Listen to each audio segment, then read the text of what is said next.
GTL infra lower circuit में open हुआ था। आप वो एनएससी की वेबसाइट पे देख भी सकते हो। ये देखो एएसएम लिस्ट 4 में है। उसके पहले अगर हम देखें तो इसका देखिए प्रीवियस क्लोजिंग थी 1.53 की और ओपन हुआ था 1.54 पे। तो आपने देखा किस तरह से लोअर सर्किट में ओपन हुआ था, लेकिन 1.60 का हाई लगा भी लिया उसने। तो आपने देखा किस तरह से इसने हाई लगाया। बट अभी तो शुरुआत है। उसने कल क्या किया पता है आपको? उसने है ना एक बहुत बड़ी वॉल्यूम में ट्रेडिंग हुई उसके अंदर। और किस वॉल्यूम में ट्रेड हुई वो हम मनी कंट्रोल की साइड पर देखेंगे और वो एनएससी और बीएससी का दोनों का मिला के देखेंगे, तब जाके हमें बड़ी अच्छी तरह से समझ में आएगा। ये देखिए जनरली इसमें ना 3 करोड़ की सेलिंग और बाइंग होती है, लेकिन इसके अंदर सेलिंग और बाइंग प्रेशर 5 करोड़ का लगा हुआ है। लेकिन ये तो आपको ऑन द बुक्स है। आपको एएम ऑर्डर्स एनएससी पे दिख रहे हैं, एनएससी पर आपको एएम ऑर्डर्स 1.5 करोड़ के दिख रहे हैं।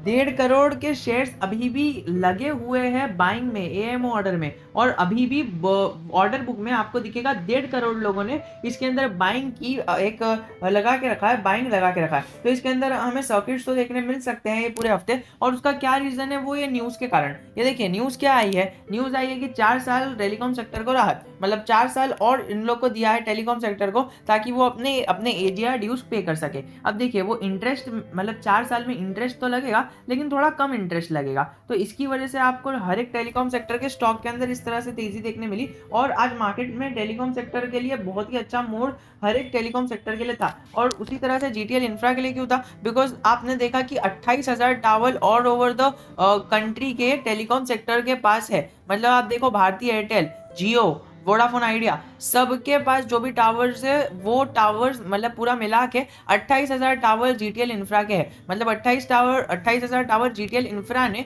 इन सब लोगों को दिया है। तो आपने देखा इतने सारे टावर्स खाली जीटीएल इंफ्रा के, और कई सारी सर्विसेज वो जैसे कि हो गया रियल स्टेट और कई सारी सर्विसेज वो प्रोवाइड करता है छोटे मोटे सेक्टर में। मतलब छोटे मोटे चीज़ें भी बना मैन्युफैक्चर करता है और सिर्फ टेलीकॉम सेक्टर से रिलेटेड उसकी कंपनी है। तो उसी से रिलेटेड हमें देखने मिला कि अलग अलग सेक्टर को, जैसे कि हो गया भारतीय एयरटेल हो गया, वोडाफोन आइडिया हो गया, उनको जैसे ही राहत मिली ना, तो उसी से के कारण इसके पास भी हमें जीटीएल इंफ्रा में राहत देखने मिली। एंड योर राहत वर्ड मीन्स इसके अंदर भी हमें पॉजिटिव मोमेंट देखने मिला। 2 से 3 रुपए का स्टॉक है, इसके अंदर फिर भी एक अपसाइड आया है। और अगर आप देखो तो union cabinet meeting government boost short to auto telecom sectors, drones get springs, और आगे सारी चीजें लिखिए। All you need to know about telecom sector सब आपको गूगल पे मिल जाएगा। बट हम यहाँ पर करने वाले हैं जेन्युइन बात। यहाँ पर हमें 1 घंटे पहले न्यूज आते हुए देखने मिली है, India announces measures to share up telecom sector respect for Vodafone Idea. तो आपने इस न्यूज की गहराई को नहीं समझा। आप जाके इस न्यूज को पढ़ना, आपको सारी चीजें समझ में आ जाएगी। बहुत ही इंपॉर्टेंट न्यूज है। मैं उसको कवर नहीं करूंगा बिकॉज बहुत ही एक आप कह सकते हो एकदम इजी लैंग्वेज में लिखा है। तो आप उसको भी जाके पढ़ सकते हो, आपको सब समझ में आ जाएगा। जीटीएल इंफ्रा का अगर हम थोड़ा सा चार्ट पैटर्न देखें ना, तो इसके अंदर गिरावट तो लाजमी ही थी। गिरावट लाजमी क्यों थी? क्योंकि देखिए वो अपने 50 डे और 200 डे मूविंग एवरेज के बहुत ज्यादा दूर चले गया था। इतना दूर चले गया था तो उसके अंदर गिरावट आई, और अभी वो अपने 50 डे और 200 डे मूविंग एवरेज के आसपास है। तो उधर से हमें अपसाइड भी रैली देखने मिल सकती है। लेकिन मेरा ये कोई मोटिव नहीं है कि आप इसको जाके बाय कर लो। बिकॉज देखिए ये इसके अंदर अभी भी अगर हम थोड़ा सा एक्सपेंस और डेट का रेशियो देखें तो हमें बैलेंस शीट में देखेंगे एकदम अच्छे से, तो रिजर्व्स और सरप्लस, रिजर्व्स और सरप्लस हमें नेगेटिव में देखने मिल रहा है। बोरिंग्स भी 5 करोड़ की देखने मिल रही है। इसका मतलब क्या? इनके पास 20,000 करोड़ का कर्जा है। इनको 20,000 करोड़ चुकाने हैं। और कंपनी का मार्केट कैप क्या है पता है आपको? मार्केट कैप देख लो आप, खाली 2,000 करोड़ की कंपनी है। मतलब 2,000 करोड़ की कंपनी है, उसको 20,000 करोड़ रुपए चुकाने हैं।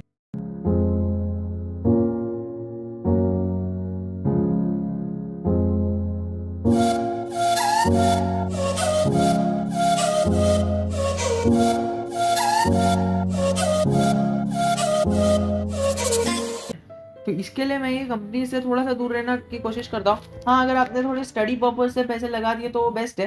ये न्यूज़ बेस्ड स्टॉक है, अभी भागेंगे और कल क्या फिर से गिर जाएंगे। अब देखिए इसके अंदर हमें फेस वैल्यू 10 देखने मिल रही है। मतलब फेस वैल्यू 10 की वजह से इसके अंदर अभी फिर से स्प्लिट और बोनस, तो आगे जाके अगर ये स्टॉक मल्टीबैगर बनता है तो हमें स्टॉक में देखने मिल सकता है बोनस और स्प्लिट आगे जाके।